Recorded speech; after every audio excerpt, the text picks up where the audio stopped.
ઘણા મિત્રો કહે હેતલ કુમાર છે ને કામ નથી કરતા. આ જો કામ કરું છું. આ સ્ટોર રૂમ માંથી તેલ લઈને આવ્યો છું. આ તેલનો ડબ્બો ખાલી થઈ ગયો. હવે એ તો આ ઉપાડે ને એને જ ખબર હોય.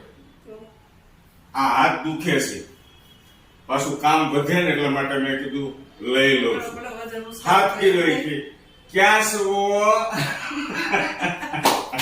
આ નો ઉપડે, ઉપાડી જોવો એકવાર, ઉપડે નહીં. ઉપાડો માં રહેવા દો. તમારો હાથ દુખશે તો મારે જ ઉપાધિ છે, બરાબર ને ભાઈ મિત્રો? શ્વાસ ચડી ગયો. કઈ નહીં બનાવો. ચાલો આ ઉપર હશે કે ખાનામાં પેલા આપણે ભરી લઈ ઓલી શું કેવાય, બવણી ભરી લઈ. બવણી બરાબર ને? બવણી ભરવા મને બોલાવો, હાથ કરજો.